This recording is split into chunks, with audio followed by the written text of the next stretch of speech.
Welcome everybody to the culture seminar on November 4, and our speaker today is Ehud de Shalit, who will talk about algebraic independence and difference equation over elliptic function fields. Welcome, and please. Thank you very much for the invitation to speak. I must say that I'm new to this area. I only started working in it like 3 or 4 years ago during COVID, and I'm very happy to see names that I only knew so far by name. I hope to be able to meet more people with time. So the talk will be over ground fields, which are elliptic function fields, but let me start as a background to review some recent progress over the field of rational functions. So let's C be an algebraically closed field, K the field of rational functions over C, and F the field of Laurent series, the completion at 0. And we consider two Q-difference operators. So one I called phi, the other one psi. Phi substitutes Qx for x, and psi substitutes Px for x, where P and Q are non-negative numbers from C. And these are automorphisms of both the fields K and F. And let's denote by S sub phi and similarly S sub psi of F over K, the collection of power series in F that satisfy a linear homogeneous phi difference equation of the sort that you see in the slide. So you iterate the automorphism phi on F, and you look for K linear dependencies between these iterates. So the coefficients are in K.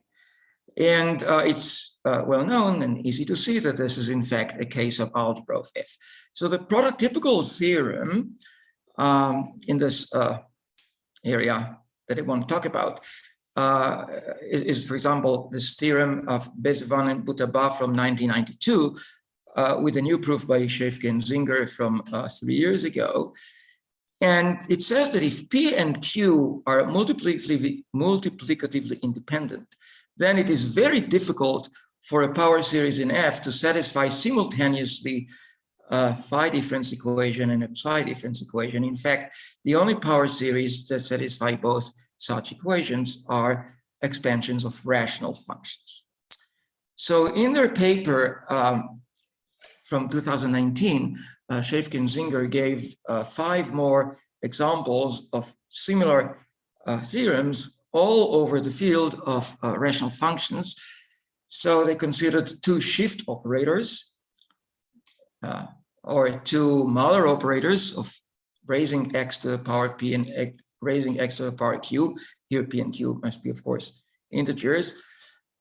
Or 1 derivation and 1 shift, 1 derivation and 1 Q-difference operator, or 1 derivation and 1 Mahler operator. And in all these examples, they got results of the same flavor. Many of them, or some of them, were known before by ad hoc techniques, but Shefke and Zinger really gave a unified treatment. Now, before I go on, let me just mention that in all the examples in this formulation, it was important that the 2 operators commuted or almost commuted. But if you formulate the result a little bit different in terms of difference modules, then this assumption is not essential. So with Jose Gutierrez, we considered the case where 1 operator, again, over the field, okay, not of rational functions, but so-called ramified rational functions in x to the 1 over s for some s.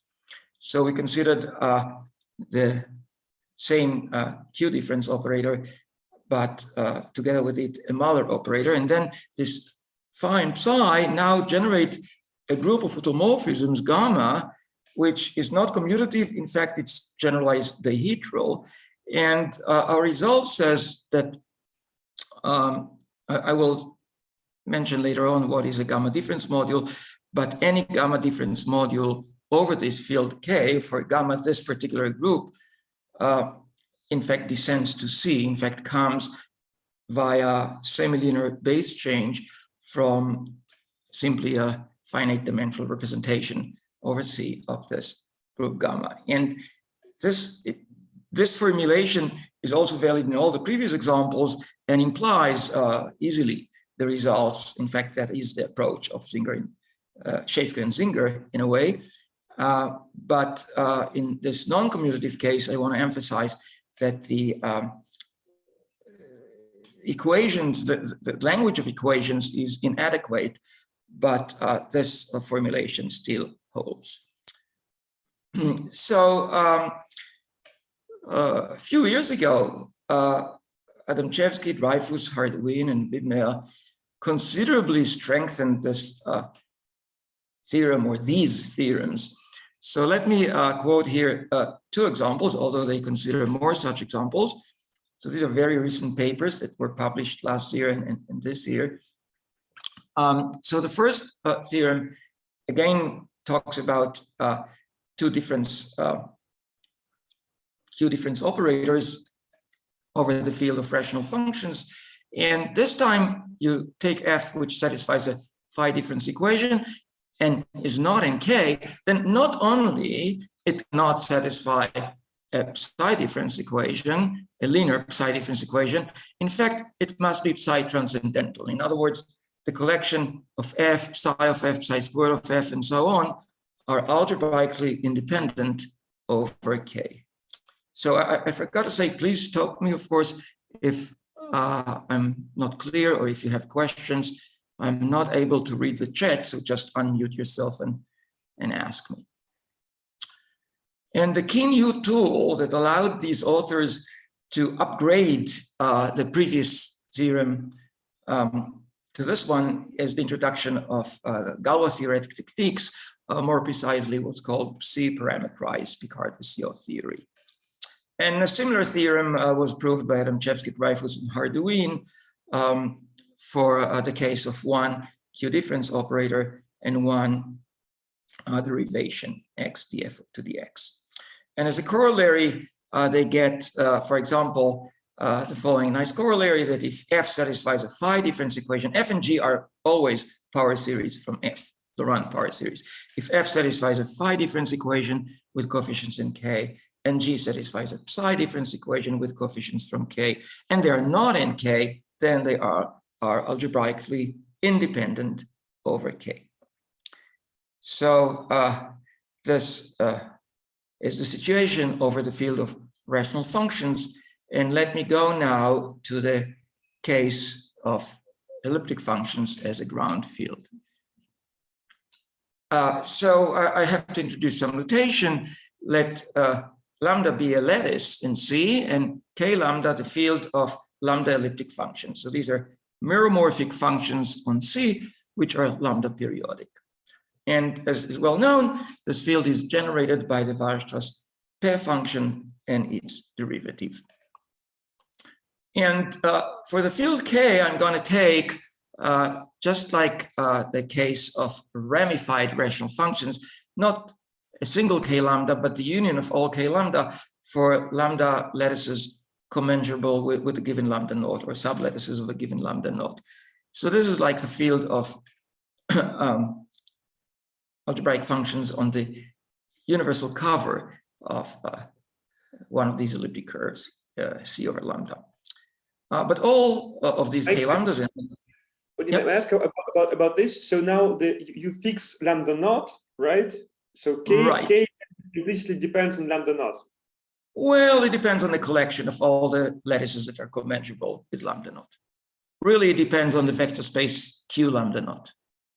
Ah, okay. Okay. Yeah, you can take any of them. Yeah, you can take any of these lattices, and then you get the same field. Yeah. Thank you. And this field embeds via Taylor expansion at zero, again in the field of Laurent power series.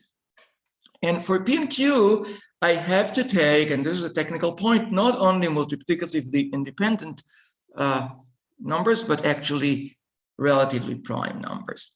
So this, I highlighted this assumption in red.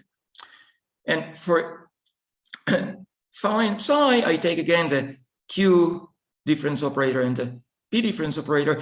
But of course, observe that P and Q must be natural numbers or integers. because to preserve this K, they must take lambda into itself or into a commensurable lattice, right? Otherwise, they do not preserve the field K, these operators.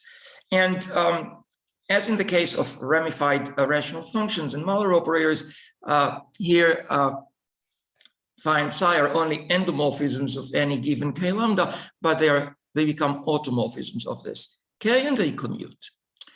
And we have to introduce a very important ring, which has no analog in the previous case. It's the ring that is generated over this field K, or a ground field of elliptic functions, by Z inverse, and the Weierstrass zeta function. So the Weierstrass zeta function is a primitive of the Weierstrass P function, well, up to sign, but it is not elliptic, it's not periodic anymore. And you will see later on how it comes into the picture. But anyhow, you should think of this ring S as some very small ring compared to the huge field F.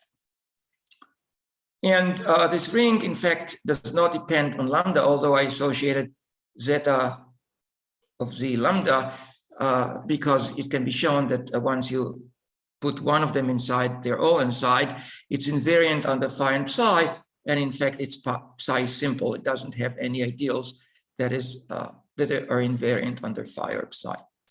So the two theorems are analogs of the, well, the first one is an analog of the Schäfke-Singer theorem. It says that a power series in F that satisfies both a linear phi difference equation with coefficients from this field of elliptic functions and a psi difference equation, of course, the equations need not be related in any way, must be in S, and vice versa. And the second theorem is a strengthening in the style of Adamczewski, Dreyfus, Hardouin, and Ibmel, and it says that if F satisfies a phi difference equation and is not in S, okay, not in K, but not in S, in this larger ring, then it is psi transcendental over K.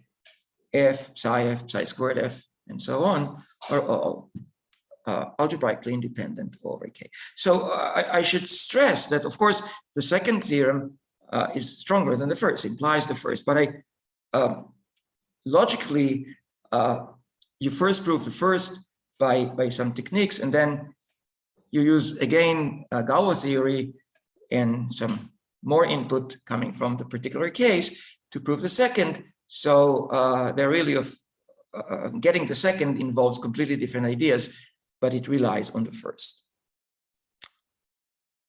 So here are a few remarks before I go into details. First, you can get exactly the same corollary as in the rational case, that if F satisfies a phi difference equation over K and G a psi difference equation over K, and they are not in S this time, then they're algebraically independent over K. And I want to make a few remarks before we go on. First, I already made that this assumption that P and Q are relatively prime should be relaxed. It's a technical point, but right now I still need it. But I hope that it could be replaced by the assumption that P and Q are multiplicatively independent.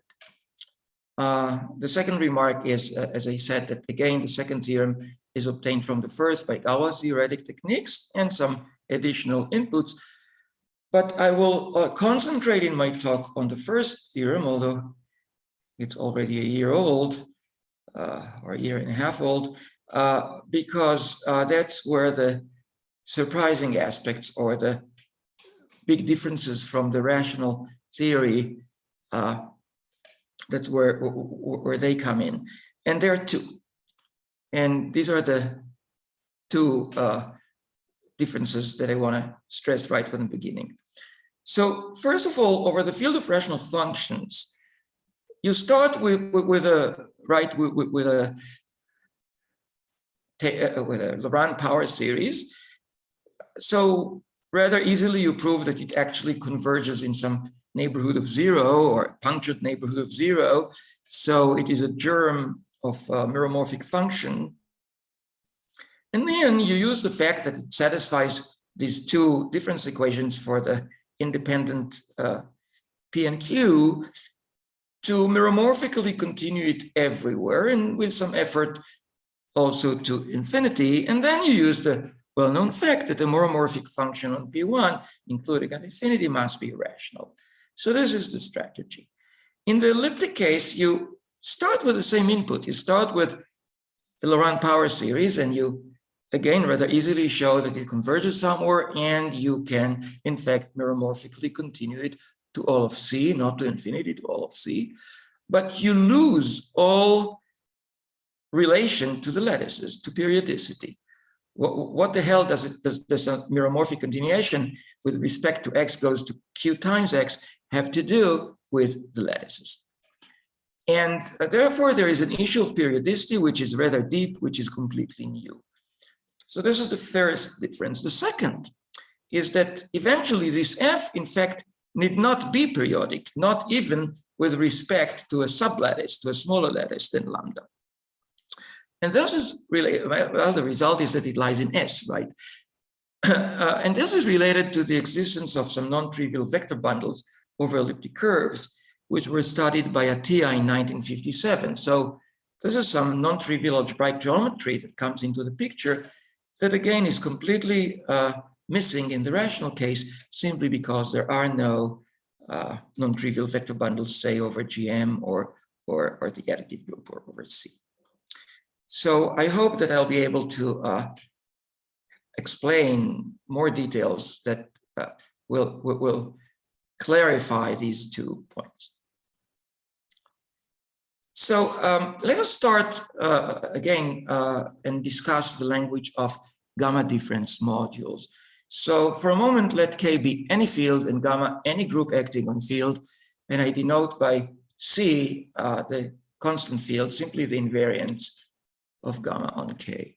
So a gamma difference module over K is simply a finite dimensional vector space over K, which is equipped with a semi-linear action of gamma, not a linear representation of gamma, but a semi-linear. In other words, for any gamma in gamma, there should be an endomorphism phi gamma that is additive, but is only twisted, well, with respect to scalars, it only satisfies phi gamma of A. V is gamma of A times phi gamma of V, is semi-linear. And of course, this should be a group action. So phi of gamma times delta should be a phi gamma composed with phi delta. So this is the very simple notion that's behind this theory. And the way it is connected with the equations is through this example, that if you start with an f, as in our first theorem, right, an f that satisfies both a phi difference equation and a psi difference equation, and you let gamma be the group of automorphisms of K generated by phi and psi, so because they commute and P and Q are multiplicatively independent, this means that this group is simply Z squared. And then you look at the submodule or the sub K vector space of F, which is generated by the iterates of phi and psi on F. It's the smallest K subvector space of F containing F and being closed under phi and psi. And the fact that phi and psi satisfy simultaneous difference equations simply mean that its dimension is finite. So it inherits of course, the phi and psi from F and becomes a gamma difference module. And as in linear algebra, we would like to introduce matrices and coordinates. So I think this is familiar, but let me anyhow review it quickly. Fix a basis for such a gamma difference module E1 up to ER, and express the action of phi and or phi and psi in terms of matrices. And traditionally, one calls A the inverse of the matrix that you associate to phi, and B the inverse of the matrix that you associate to psi. This is just a matter of convention. And then the commutation relation gets translated to what's called the consistency condition, that phi of B times A is psi of A times B. Of course, if the action was linear, A and B would be commuting. And if you change the basis because of semilinearity, instead of conjugation, you get what's called a gauge equivalents. So A and B get replaced by A prime and B prime, which are of the form phi C inverse AC and psi C inverse BC for some invertible matrix C with entries from K. And as a corollary, the classification of gamma difference module becomes just a question of understanding a certain non-abelian cohomology group. And I want to just make a side remark here that if you replace the group GLR here by any algebraic group, say reductive group, or it need not be reductive, any group G, then you get similarly the notion of gamma difference modules with G structure. And I think there's a lot to be done in this direction. But I just want to, as I said, just to make this on the way as a side remark. So to understand what happens in our situation, and this is in fact the approach taken by Schäfke and Singer, you first consider this gamma difference module, which is defined over K over the field of rational functions, or in our case, elliptic functions. You consider it over F. So you extend scalars, or you can start with a gamma difference module over F. But for these two operators, okay, two commuting independent operators, this is very important. The P difference operator and the Q difference operator. And then there's a formal structure theorem that, well, maybe it's not phrased in such a way in the paper of Ramy, Soloy, and Zhang, but it follows from their classification. Then in fact, this M descends to C. In other words, there exists a C vector space M naught with this time commuting linear actions of phi and psi, so that M is obtained from it simply by semilinear base change.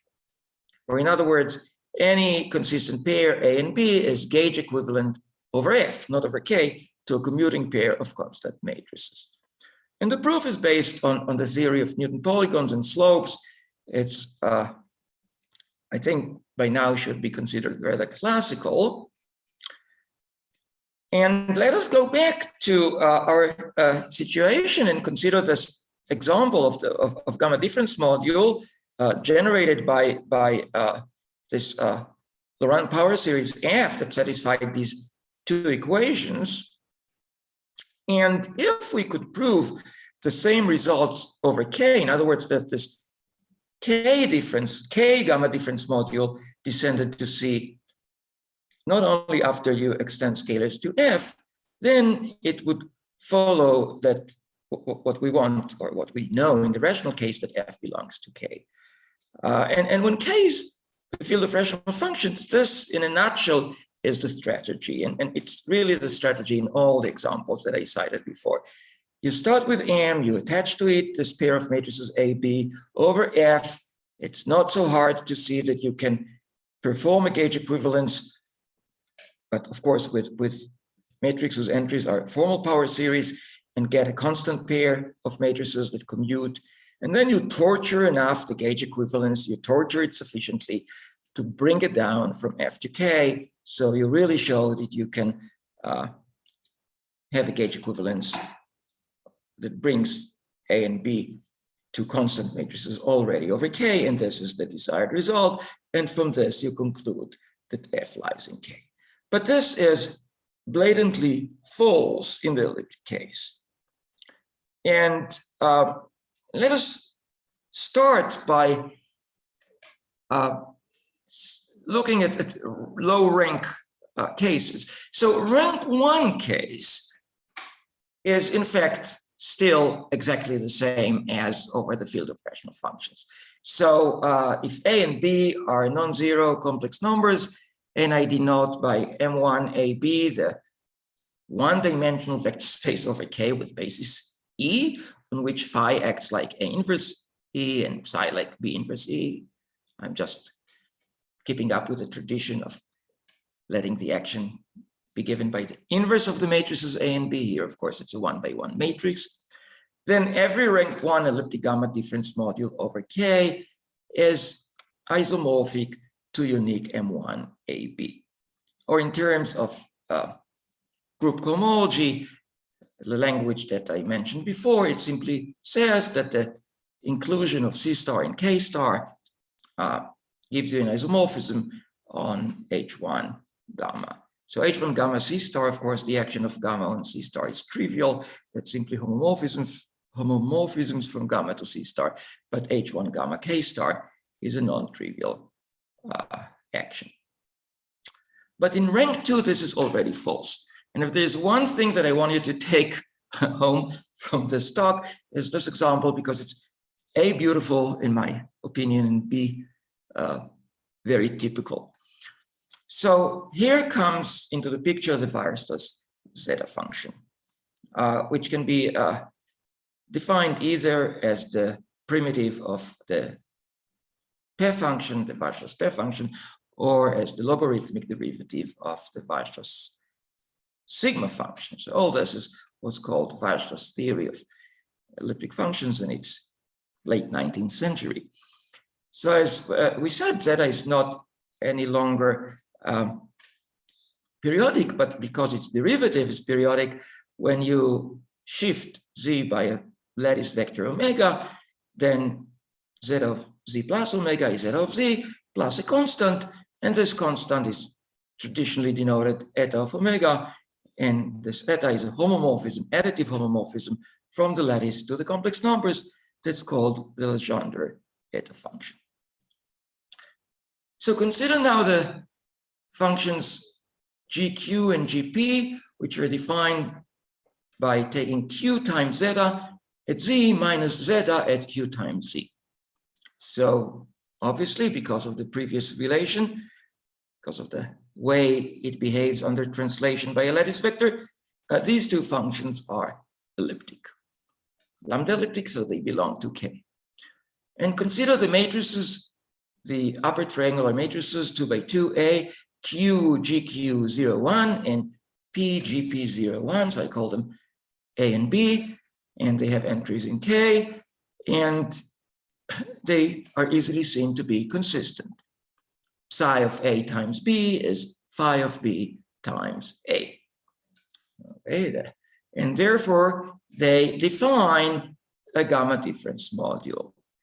So explicitly, it's the two-dimensional vector space K squared with phi acting via first applying phi to the entries, but then acting by A inverse and similarly for psi. And I call this the standard rank 2 module, M2 standard.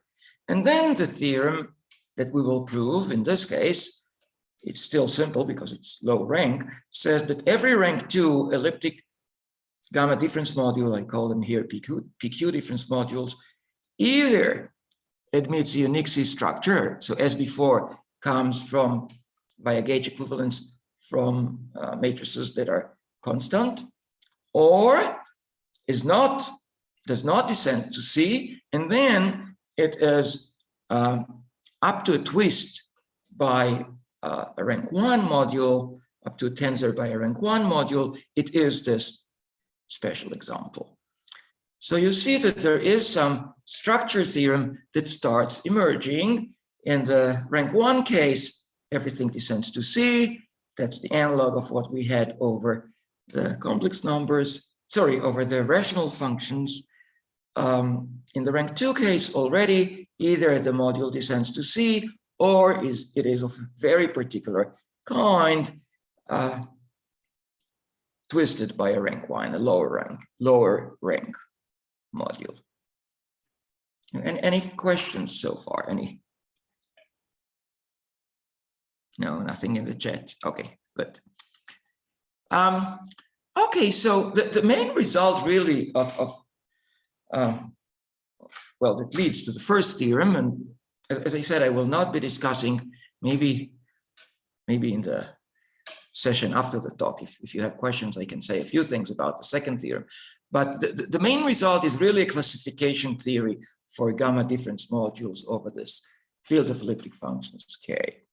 So as I hinted before, you start, as Schäfgen-Singer started over the field of rational functions. So you have a rank R this time, gamma difference modulo over K, and you introduce coordinates. You represent it by a consistent pair of matrices in GLR of the field K. And by the formal structure theorem, you can descend it to C, but not over K, but over F. If you first base change to this huge F, then it descends to C. In other words, there exists a matrix C in GLR F such that phi C inverse AC, psi C inverse BC is a commuting pair of constant matrices. And then you still have the freedom right from the beginning to choose a different basis. In other words, to replace A and B by gauge equivalent A and B over K, right? This is obviously legitimate. So I want to do it by choosing a D, which is very close in the topology of F, of the Laurent power series, to RC. And then if you replace A and B by their gauge equivalent matrices that are written here, and C by the inverse C, then you may assume without loss of generality that C is not only in GLR of F, but in GLR of the ring O hat of Taylor series. And A happens then to be analytic because it's formally analytic and also meromorphic. It's a matrix of elliptic functions of meromorphic functions. So some estimates, easy estimates on the formal Taylor expansion of C and the analyticity of A at 0 now imply that C is in fact analytic in some disk around 0. And then you use the functional equation. So you turn it upside down. Instead of viewing it as gauge, applying a gauge transformation with C to A to make it constant, you view it as a functional equation for C, for the C that you want to torture, as I said before. And because it gives you a relation between C of QZ and C of Z with other entries that are globally meromorphic, then you get a global meromorphic continuation of C on all of C. But unfortunately, or fortunately, because this is what makes the theory interesting, or more interesting in this special case, C need not be lambda periodic, as the rank 2 example that I gave you before showed. So here comes the first main theorem, which is the periodicity theorem. So I have until 5 o'clock to speak, and then there are questions. Is this right? Go ahead. Yep. Okay, good. So I have about 10 more minutes to talk about the details. So I want to talk first about the periodicity theorem, and then maybe if I have time to hint how these vector bundles show up. So for the periodicity theorem, you see, I would like C to be periodic. It's not periodic, but something can be salvaged. That's the motto. And what can be salvaged, we have to phrase it in sheaf theory. So let M be the sheaf of meromorphic functions on C in the classical topology, and O the sheaf of holomorphic functions, and script G the sheaf GLR M, H GLR O, and F the sheaf of cosets G over H. So I should say that if R is 1, then G is just M star, H is just O star, and F becomes simply Z, the sheaf Z, because whose talks are just the integers, because at each point you simply have, right, a coset of O star and M star is simply an integer measuring the order, the valuation. So this is a generalization, and our C, that is the focus of our interest, is a global meromorphic sections, meromorphic matrix. So it's a global section of this sheaf G, and F is a sheaf of cosets, but its sections are discretely supported, right? If you have a section over an open set U, the points sign U, where the section is not the trivial coset, has no accumulation point in U, and this is of course a consequence of the fact that poles of meromorphic functions are isolated. And what are the stocks? In general, so I said that if R is 1, the stock is Z, but if R is bigger than 1, then the stock is GLR of the Laurent power series in Z minus C over GLR of the Taylor power series.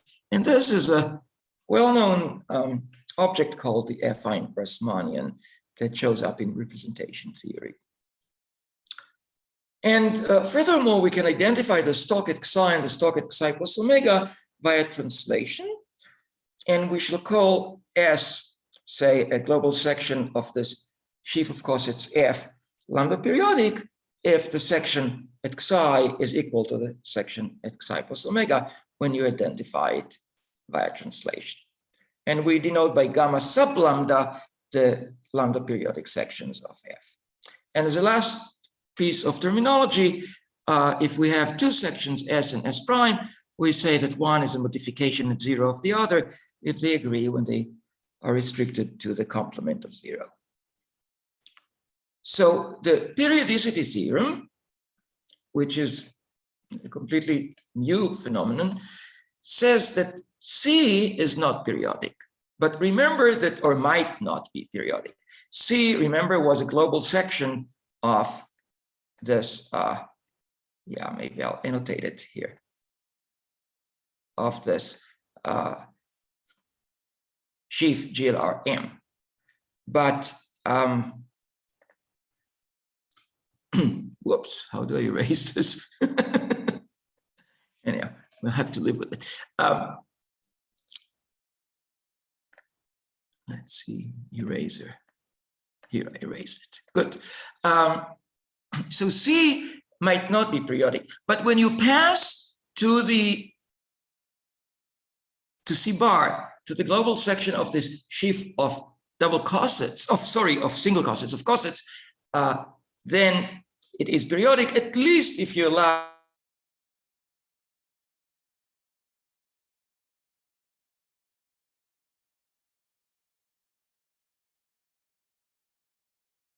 we said, F is now the sheaf Z, so it's simply the sheaf, the discrete sheaf Z. Okay, at each point you have the stock Z, and C is a global meromorphic function instead of a matrix of meromorphic functions. And the input that you know about C is that C of PZ over C of Z and C of QZ over C of Z are both elliptic. Then C may not be elliptic, but C bar, its divisor in this case. In this case, the global section of F is simply the divisor of this meromorphic function is periodic. So the divisor behaves as if it came from an elliptic function, although C need not be elliptic. Now, in the R equals 1 case, yes, you can apply Abel-Jacobi theorem to infer that maybe not C itself, but after you multiply it by some Z to the M, and this has to do with this modification at 0, then it must be periodic. So C of Z up to multiplication by Z to the M is elliptic.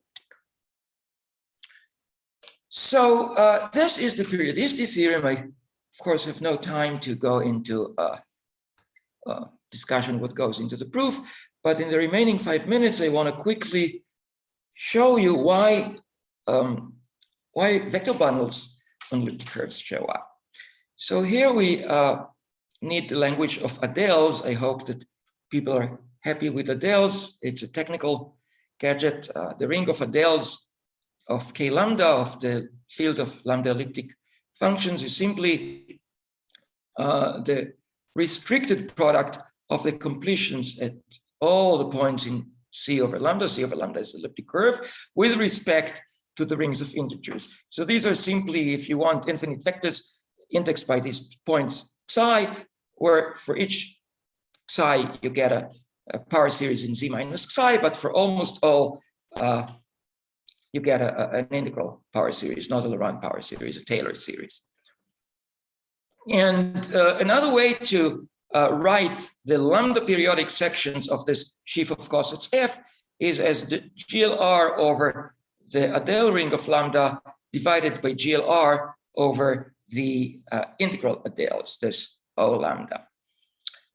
And now remember that C was not uniquely determined. Okay, the gamma difference module M determined C only up to left multiplication by a matrix D from GLR K lambda, because a priori we could change A and B by a gauge equivalent, by a gauge equivalence over the global field. So this means that the lambda periodic section that we've associated, which is essentially the class of C modified at 0, it gives us a well-defined double coset in this space, GLR of the adeles divided on the right by GLR of the integral adeles and on the left by GLR of the global functions. And this is a very well-known object. This is what's called the stack, or the point, some points of the stack Ban R. And in fact, it is a double coset space that classifies isomorphism classes of vector bundles E lambda of rank R over the elliptic curve C over lambda. So to sum up quickly, to M we associated S, to C after a modification at 0, we associated S. They were not uniquely defined, but their class in this double coset space was uniquely defined, and it is a vector bundle over an elliptic curve. And this vector bundle satisfies some functoriality properties that result from, we didn't just take any matrix C, it had some relation to some gamma difference module, to the operators phi and psi. And these functoriality properties allow us to show that we can say what this E lambda is. And here we have to quote a theorem of Atiyah from 1957 that says that for any rank R, there exists a unique vector bundle FR on C mod lambda, which is indecomposable. It's not a direct sum of two vector bundles, has degree 0, and admits non-trivial, non-zero global sections. And we call it FR, this Atiyah vector bundle of rank R. And in fact, our proposition is that given this M, there exists a unique partition of R into R1 plus ... plus RK, such that for all small enough lambdas, the vector bundle E lambda is isomorphic to the direct sum of these Atiyah vector bundles. So maybe for the given lambda, you would have to replace these Atiyah vector bundles by some twists, by some line bundles. But for small enough lambdas, this is the situation. And in fact, you can really write down a matrix in the double coset space that represents this Atiyah vector bundle. And it's a very nice matrix. It's the R-dimensional rank R analog of this, of a matrix that you get that is connected somehow to the rank 2 example that I gave that involves the Weierstrass zeta function. And that's how the Weierstrass zeta function comes into the picture. So I'll skip the last few slides. We associated to our situation a type. If the type is 1, 1, 1, 1, 1, then M does descend to C. At the other extreme, this vector bundle is indecomposable. The partition is just R equals R. In this case, you can work hard and get a structure theorem for these gamma difference modules. And in the more general case, you can work even harder. The combinatorics becomes a little bit hairy, but you do get a complete classification of these gamma difference modules. They need not descend to C. They're related to these vector bundles. And as I said at the beginning, the theorem that we were after, the first theorem, I've said nothing about the second, results from applying the structure theorem to this example that we discussed before. So I will stop here. I prepared 2 more slides with fun with elliptic functions, but let's skip them. And there are 2 preprints, or actually the first appeared already as a paper where you can find all the details. So thank you very much. Let's thank the speaker. Thank you very much. So now it's time for questions. You can write them into the chat, or you just unmute yourself and ask.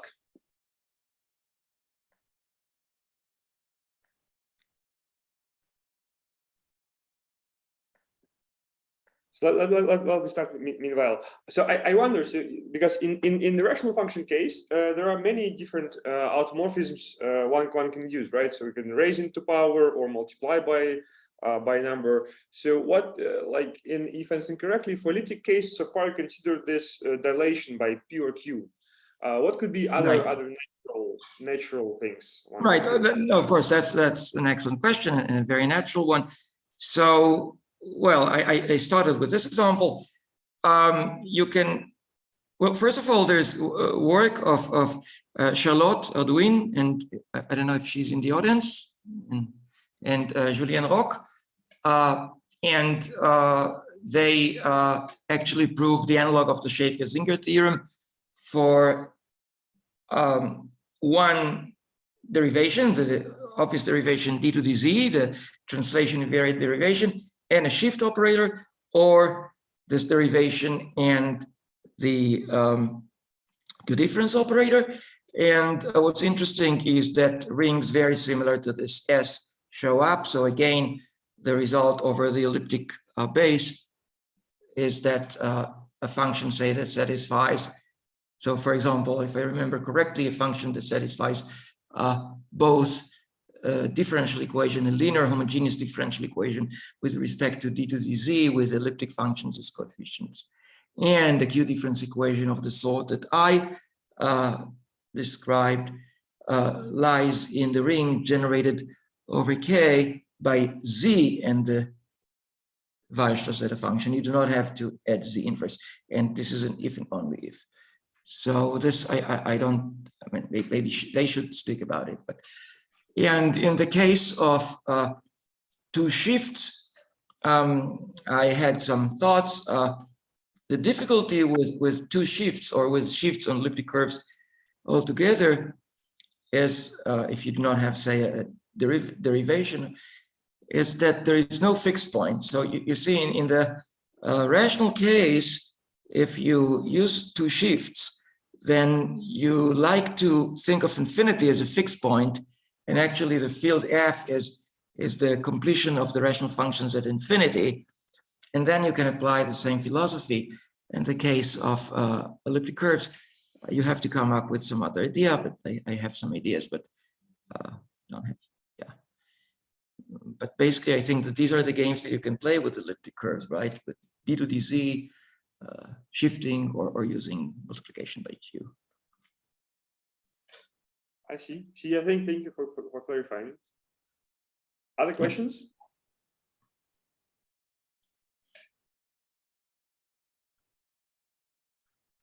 Oops.